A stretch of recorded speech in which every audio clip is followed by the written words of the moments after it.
Mereka datang. Balik lagi di Barsilis Channel. Halo guys, balik lagi di Barsilizon Channel bersama saya Dinski dan Saya Aldo. bukan Barsilizon namanya kalau kita nggak ngebahas sesuatu yang creepy-creepy, yang Horor. yang tentunya membuat bulu kuduk kita merinding. Kembali lagi, we are back again. Happy Halloween bagi kalian yang merayakannya. Di spesial Halloween kali ini kita akan menceritakan tentang kasus-kasus cerita-cerita seram yang bertepatan dengan Halloween, terjadi di hari Halloween guys. Halloween itu identik dengan labu yang bernama Jack-o'-lantern. Labu yang dihias sedemikian rupa, dikasih cahaya, terus dipajang di depan rumah. Dimana kayak terserah yang bikin Jack-o'-lanternnya. Terus juga biasanya anak-anak itu akan pergi ke rumah tetangga untuk meminta permen. Dan anak-anak ini biasanya akan berdandan macak dengan kostum yang seram-seram atau cosplay tokoh apa gitu guys. Nggak melulu tentang yang seram-seram, bisa cosplay Batman, Ultraman, dan yang lain-lainnya. Terus satu lagi, Halloween itu identik dengan kata-kata trick or treat. Oke, daripada kita berlama-lama lagi, langsung aja kita masuk ke pembahasannya. Kisah horor nyata yang terjadi saat Halloween. Eits, bagi kamu yang nggak berani menonton video ini sendirian, jangan dipaksakan untuk menontonnya, karena kalian bisa saja Ngompol di celana.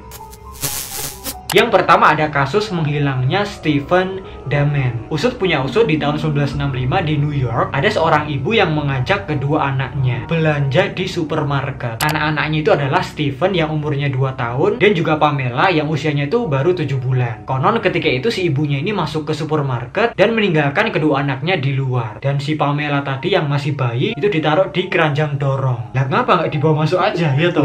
Dan bener aja, beberapa menit kemudian si ibunya itu yang bernama Marilyn keluar dari supermarket, terus mendapati kedua anaknya itu udah nggak ada. Stephen dan Pamela menghilang. Wah, auto guys, ibunya ini geger, panik, dan mencari mereka berdua di sekeliling supermarket. Usut punya usut, nggak jauh-jauh dari supermarket, si ibunya ini menemukan Pamela di keranjang dorong. Ketemu guys si Pamela, tapi si Stephen nggak ada, menghilang begitu aja guys. Dan bahkan sampai sekarang pun si Stephen ini masih belum ditemukan, masih menghilang dalam misteri. Tapi di sini ada foto yang mungkin mungkin aja ini adalah Stephen pas udah tua. Iya, berpuluh-puluh tahun kemudian ya. Berpuluh tahun kemudian gitu guys. Soalnya kalau masih umur 2 tahun terus diambil orang kan kita nggak inget. Iya, benar. Nggak inget kejadian pas itu. Pas kita posisi udah gede ya lupa kan, mesti lupa. Mungkin inget sama orang tuanya tapi Samar-samar. terus alamatnya pasti nggak inget, udah bablas.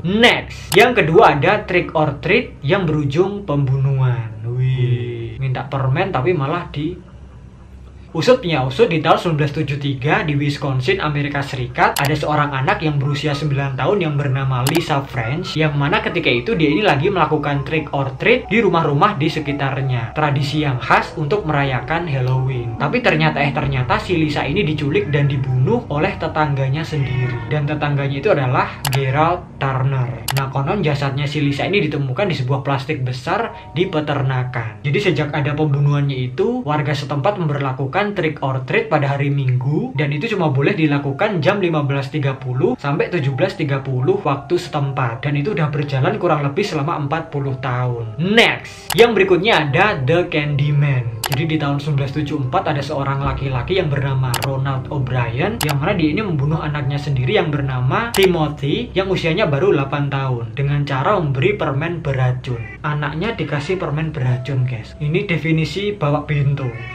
Parah ini. Kok bisa ya? Gendeng ini guys. Jadi setelah kejadian itu, si Pak Ronald ini sering dijuluki sebagai The Man Who Killed Halloween dan juga Candyman. Dan akhirnya kemudian di tahun 84 si Pak Ronald ini dihukum mati. Konon cerita itu masih hidup sampai sekarang, masih terngiang-ngiang di ingatan para masyarakat. Para orang tua masih takut kejadian permen beracun terulang kembali, sehingga mereka ini sangat hati-hati menjaga anak mereka, lebih diawasi lagi. Ya kan bisa aja tetangganya yang busuk, tetangganya yang bejat malah ngasih permen beracun, atau malah yang lebih parah lagi kayak yang kasus sebelumnya. Nah, itu nanti kalau anaknya nggak diawasi, tiba-tiba di rumah tetangganya trick or treat, sini masuk sama om, di dalam dihabisi.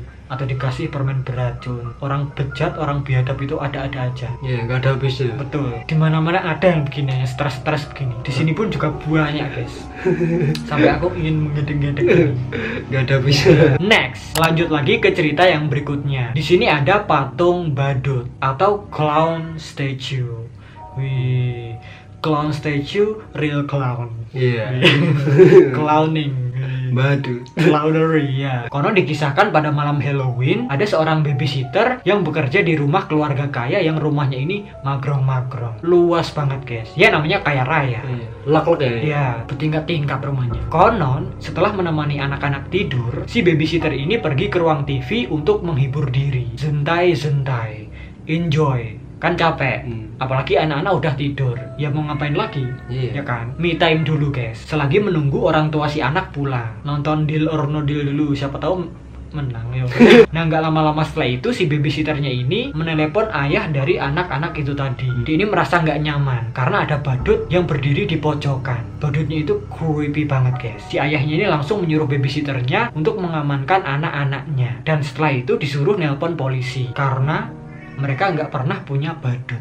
Oh, jadi si babysitternya itu mikirnya kayak pajangan gitu kan, Halloween. Iya. Padahal keluarganya itu nggak merasa punya badut, nggak ngasih ornamen badut atau patung badut, nggak ada, guys.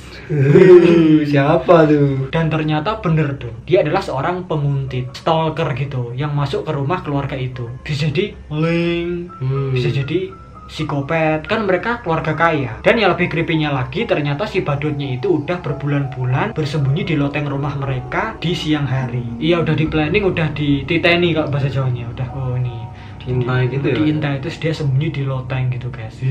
Serem ya. Bagi kamu yang punya fobia sama badut pasti akan meronta-ronta mendengarkan cerita ini. Kalau kalian yang punya loteng, hati-hati. Next, yang berikutnya ini ada pembantaian Halloween. Nah ini, guys, kita udah dihadapkan sama foto yang terlihat sangat-sangat creepy. Foto hitam putih yang di dalamnya itu adalah sebuah pesta Halloween yang dihadiri sama orang-orang yang pakai kostum-kostum Halloween yang terlihat menyeramkan. Dan fotonya ini konon diambil di tahun 1962. Kalau kalian perhatikan di tengah-tengah itu ada seseorang yang pakai topeng hitam, pakai baju putih. Itu kayak topeng maling gak sih? Iya, bener. Kayak topeng di video klipnya Karin itu loh. Yang naik kuda itu loh, gitu. Ya tuh, guys, jadi si prianya itu konon digambarkan mengunci orang-orang yang datang ke pestanya itu di dalam ruangannya itu. Jendelanya dikunci, pintunya dikunci, mereka terkurung dan akhirnya si pria bertopeng itu membunuh mereka. Dan konon digambarkan 7 orang meninggal dalam kejadian itu. Dan yang lebih seremnya lagi, orangnya itu, pelakunya itu sampai sekarang belum ditemukan, belum tertangkap, guys. Serem sih, merinding sih.